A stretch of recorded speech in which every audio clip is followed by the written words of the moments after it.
Some of your favorite scenes from the Charlie Brown Christmas TV special are coming to life on stage at Mohegan Sun Arena. Expect 90 minutes of song and dance from the whole Peanuts gang filled with Christmas cheer. His is one of the most recognizable voices in the world. Andrea Bocelli returns to People's Bank Arena with his new album just in time for the holidays. Sing along to A Family Christmas. Also making a return, the Glow Wild Lantern Festival at Connecticut's Beardsley Zoo. It's lighting up the night with over 35 larger-than-life, handcrafted lantern displays celebrating wildlife. Here's a chance to meet Santa, this time at Old Mystic Village. He'll be in the meeting house next to the duck pond listening to children's holiday wishes.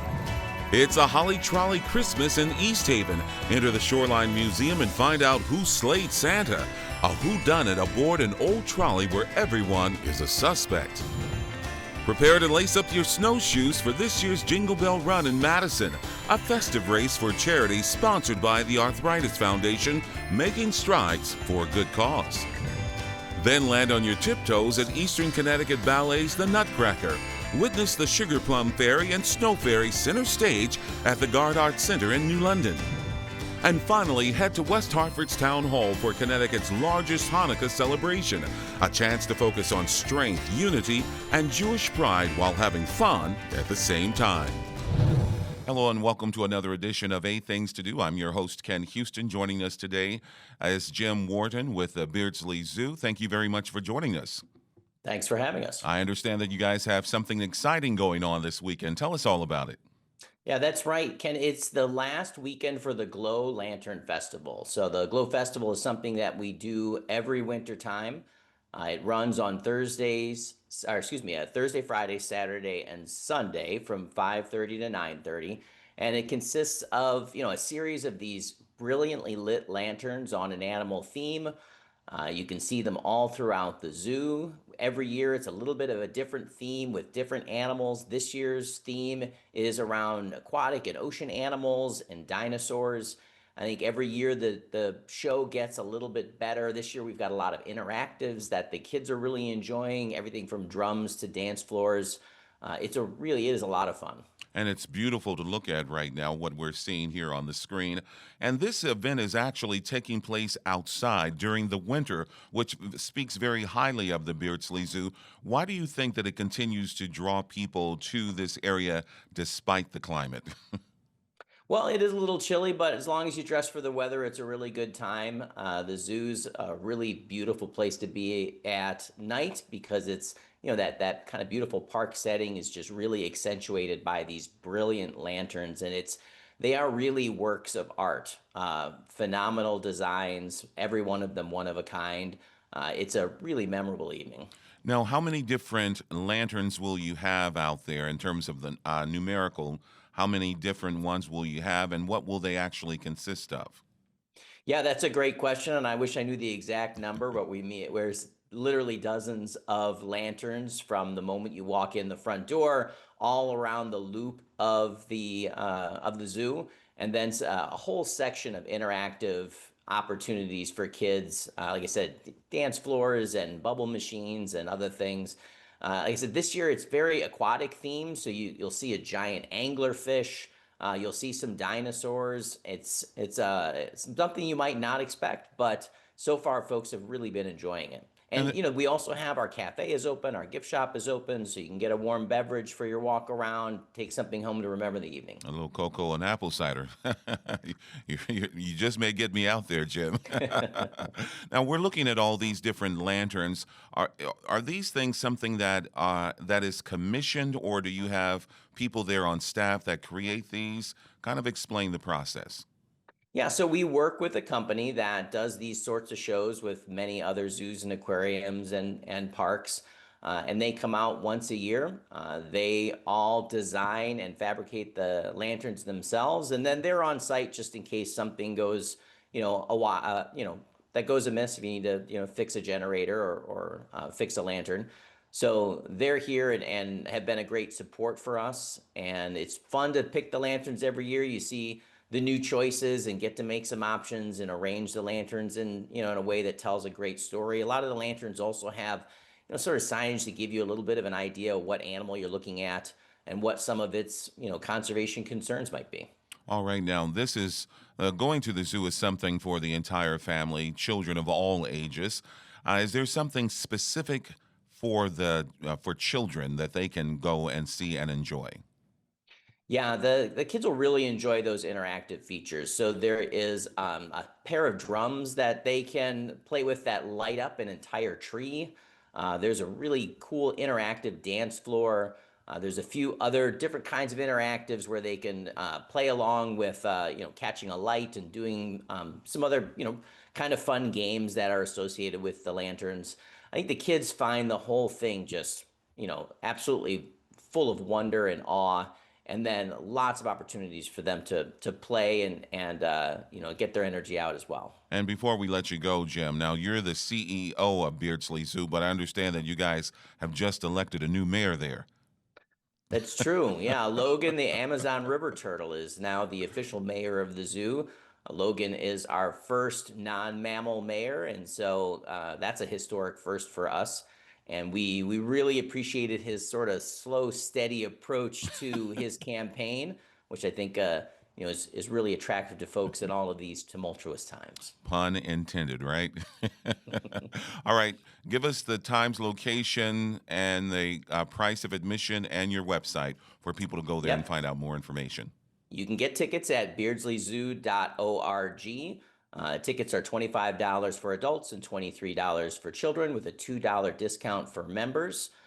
We are open Thursday, Friday, Saturday, and Sunday evening from 5:30 to 9:30. And don't forget, this is the last weekend you can see the glow lanterns this year. All right. Get out and enjoy it. Jim Wharton, CEO of the Beardsley Zoo, thank you very much for joining us today, and happy holidays and best of luck this weekend. Thank you, Ken. Thanks for joining us for another edition of Eight Things to Do. I'm your host, Ken Houston. Of course, we're in the holiday season and we're talking about a play that's called Who Slayed Santa? And joining us to talk about that is Charles Rosenet. He is the event coordinator for the Shoreline Trolley Museum. Thanks for joining us. Oh, Ken, thanks for having me. And let's spell it so the people know we're talking about Slade as if you're on a Santa sleigh, not Slayed, although that's part of the mystery. I was going to say what I read about this thus far is that it is a bit of a whodunit. Am I correct? 100%. It's music, it's comedy, and it's mystery, and it's one of the most unique whodunits ever. We put it on actually last week at the Palace Danbury in a big theater, big production, and it was just standing ovation. People absolutely loved it. So now we do a different version of it on board the trolley Hmm. with a capacity of 40 seats per ride, 3 rides a night. And people are just going to have the greatest time figuring out who might have done this dastardly deed and singing a lot of carols and telling jokes. And it's just nonstop fun. Okay. Now, kind of talk about the fact, okay, you kind of spelled what the appropriate word for this production is. Tell us the difference between the two and how what we really mean by Who Slayed Santa. Well, in essence, we're trying to find out the mystery of who might have slayed Santa, as in, offed him. And then we find out whether it actually happened or not, whether he comes back to reveal the ending. We don't want to give too much away because it's, of course, a murder mystery and a whodunit. But we use the word as a pun because so much of this event is puns, it's humor, it's dad jokes. It's silliness, and it's great for the whole family. People come as a whole group and just have the funniest time because it's audience participation. Can we get as many people involved as possible? Embarrassing sing-alongs, silly situations, but people walk off saying, "Wow, this was the greatest." And it's derived from, we do a Halloween version of this, on the Haunted Trolley. And we put a lot of events on there at the Shoreline Trolley Museum, and they're very welcoming. And if you look at, some of the graphic, it looks, oh my, that's ominous, that's scary. nothing, nothing scary. It's family friendly. I guess the only one you wouldn't want to bring is maybe a little kid who still, might get a little shook up if something happens to him early on, whether or not he comes back or not. So it's all ages, but know your kid. For sure. Now, of course, when it comes to comedy, it can be dark at times, so I guess it's okay for the holiday season to have a little bit of dark humor right now.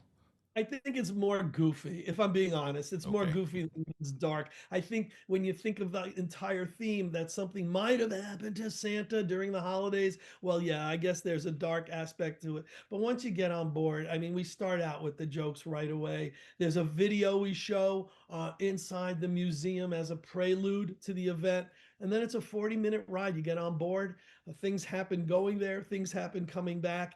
And you know what I say? I say everyone in the audience is a suspect and anyone could be guilty. I was going to say that it is interactive with the audience in that the audience members could end up someone in the audience end up being guilty of committing the slaying of Santa.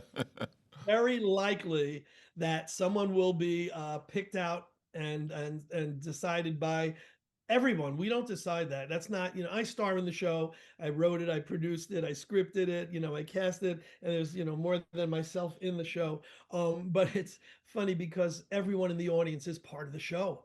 And anyone could be that person picked, and usually it's more than one. And then maybe we'll vote at the end who the actual guilty party is, and then there may be a twist or two even after that. So yeah, very heavily audience participation, interactive, and totally fun. I just can't emphasize how much fun it is, and people don't realize it till they get on board and they start laughing from the beginning and they start singing along in the silly songs, and then by the end of the show it's just like, wow, this all came together great, and we get it really.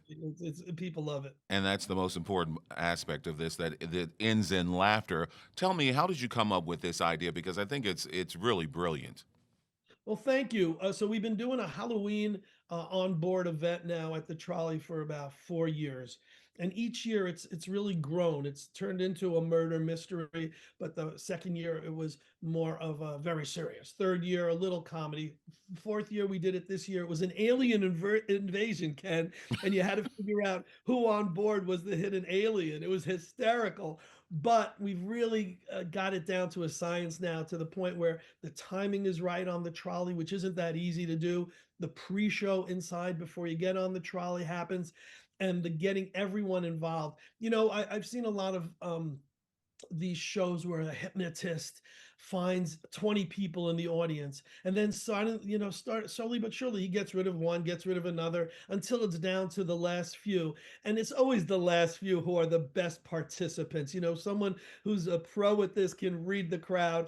I think I've gotten that under my fingertips right now, where I can pull the most fun people out of the crowd and get them involved. If you were there, better believe you would be on board as a suspect. There's no doubt, but you would, of course, be innocent. Nonetheless, you would have so much fun. And then what happens is, if there's groups or family members, and we put some hand over, is this person guilty?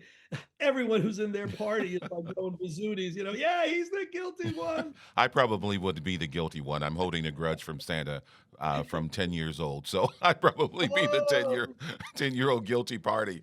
Before we let you go, what's yes. your next big production that you guys are working on? Let's kind of plug that as well.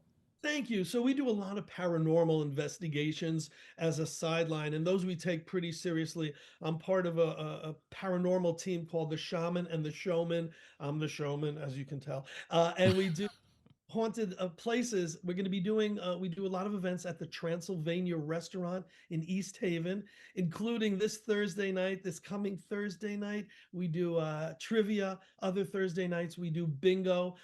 And I got to tell you, we're doing an event on January 1st, which is part of a 3-night craziness.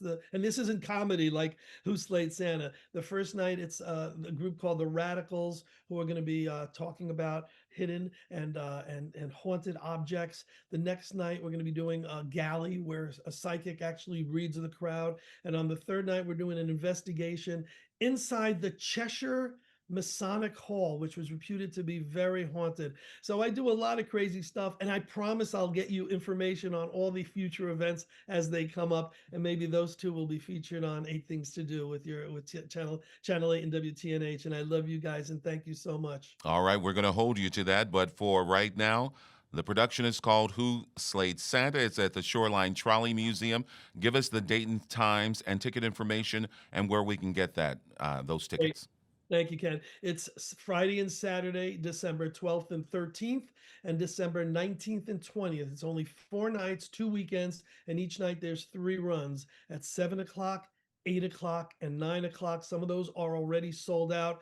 The best way is to Google Who Slayed Santa, Shoreline Trolley Museum, and tickets are on sale at Ticket Leap. It's like a Ticket Master, it's a ticket platform, but the URL is too long for me to read. So we'll leave it as Google Who Slayed Santa, Shoreline Trolley Museum this weekend and next. And thank you so much again. We're going to have fun, and you're on the guest list. So All please right. come. Thank you very much, sir. Everyone go out and see Who Slayed Santa, and do know that you may be found guilty, but for right now, it's too bad that you don't have any personality, Charles. All right, you've been a fantastic guest, but we've got to wrap this up. Looks like Charles Rosenet is leaving, and so am I. So we'll see you next time right here on Eight Things to Do. Thanks a lot, Charles. Take care and be safe down there. Bye bye. Hello and welcome to another edition of Eight Things to Do. I'm your host, Ken Houston. This time we're talking about an event that's called Jingle Bell Run, and it's an event that is sponsored by the Arthritis Foundation. And joining us to talk about that is Lauren Amendola. Thank you very much for joining us, Lauren. Thanks, Ken. All right. And we also have with us as well Chloe Wiesbrock. She is a person that is dealing with juvenile arthritis right now. But let's start off with you, Lauren, talking about the Jingle Bell Run event that's taking place. Tell us when it is and exactly what it is. Well, the Jingle Bell Run is a family fun 5K, but all types of running, walking, jogging abilities are welcome. And so it's this coming Sunday, December 14th, beginning at 8:30 a.m. at the Surf Club in Madison. And we're still looking for people to come on out. Everyone kind of dresses up, fun and festive affair for the holiday season, but still opportunities to come out and join us and really celebrate and connect with those in the arthritis community. All right, now, is this all about bringing awareness to the issue of arthritis, or is this a fundraiser as well? Kind of expound on that. Sure. So the Jingle Bell Run is a fundraiser. All runners at any type of running ability will register with a fee, and then also you can make a team and you could fundraise. You can get friends and family involved to help support you. So yes, we are raising funds to fuel the mission of arthritis, and all the events we do with the Arthritis Foundation is to build awareness. People are still really wondering what this arthritic disease is all about. I mean, this is over 100 different types of diseases affecting children and young adults like Chloe. And also, the awareness of letting people know that this is not your grandparents' disease. There's a higher percentage of individuals in the United States under the age of 65 battling an arthritic or rheumatic disease. Oh, wow. Now, kind of talk about the fact that you say, people under the age of 60 are dealing with this issue, and how does it basically manifest itself in certain joints? Kind of talk about that a little bit as well. Sure. So again, there's so many different types. So it's an umbrella disease. You're going to see different forms, including JA, which is juvenile arthritis, a lot of autoimmune disease. So that includes lupus, some forms of Lyme disease, rheumatoid arthritis, but also as well as with our aging or sports injuries on the osteoarthritis side. So, I mean, we're really covering kind of a gamut of different diseases that are gonna present similar symptoms. So that is swelling, stiffness in your joints. You're going to have pain. I mean, this is a chronic pain disease that individuals are living with their whole entire life. Wow. And so those signs and symptoms will come up and sometimes hard to diagnose. And that's where the Arthritis Foundation comes in with the supports and needed resources to help those going through it. All right. And Chloe, you are dealing with that issue right now. Kind of give us kind of a snapshot of the experience that you've had. Absolutely. So, after injuring myself while playing basketball, I had to get surgery on my ankle. But during the rehabilitation process, I realized that it wasn't getting any better and I was still in pain. And so luckily, I was referred to Dr. Glazer at Yale Rheumatology, where he helped diagnose me with juvenile arthritis. And so with his help, I was able to find a medication. And so that has really helped me with the pain and with the swelling, as Ms. Amendola mentioned, is common. And so then I found through my research the Arthritis Foundation. And yeah. Now, is this something that the doctor says that you will have to live with for the rest of your life, or eventually is it something that through medication and maybe therapy that you will kind of move beyond it? It's coming down to trial and error right now. So I'm taking medicine that will help me with the pain, but it's different for everyone. So currently I'm doing a period where I'm off the medication to see how my ankle's reacting. Um, and I'll see how that goes, hopefully well. But it really just depends on the person. Sure. Well, of course, we wish you all the luck. And Lauren, we want to get back to the Jingle Bell Run real quickly, if you would, please, and talk about where does it actually begin and where does it end, and how long of a run is it? So the Jingle Bell Run again on Sunday, December 14th is at the Surf Club in Madison. So when you go into the surf club, the actual run will take place right around that facility. So there is a main road where we run and have the route mapped out. A 5K is 3.1 miles. So all of it is mapped out along the internal part of the surf club area. And we're going to have lots of spectators and Santa, music, photo booth. We're going to have indoor space as well, depending on weather and how cold we are, and lots of people cheering and hearing those jingle bells as people run and walk by. Now, this is just one thing that the Arthritis Foundation does on an annual basis. Kind of talk about the Arthritis Foundation and what it does throughout the year. Sure. So the Arthritis Foundation is a national health organization, really focused on bettering the lives of those with arthritis. So, what does that mean? That is research towards a cure. But while we're waiting for that, we're fighting an advocacy and insurance rights at the local, state, and federal level, as well as connecting families with resources, information, webinars. And what we do here locally in Connecticut is all of that and more. We have a Walk to Cure event. We do a gala event, golf, tennis, and a running event. And we do all of those not only to raise funds to fuel the mission, but that awareness is key and connecting others in the arthritis community to share experiences, to help support each other, and come together, when we're all kind of battling this. All right. And give us a website where people can go if they're interested in still participating in this. Sure. If you go to JBR, just like Jingle Bell Run, jbr.org/Connecticut, that will bring you right to the website with all the further information, details, and ways to register. All right, Lauren and Chloe, thank you very much for joining us today. And best of luck this weekend and happy holidays to both of you. Thank you so much, Ken. You bet. Take care.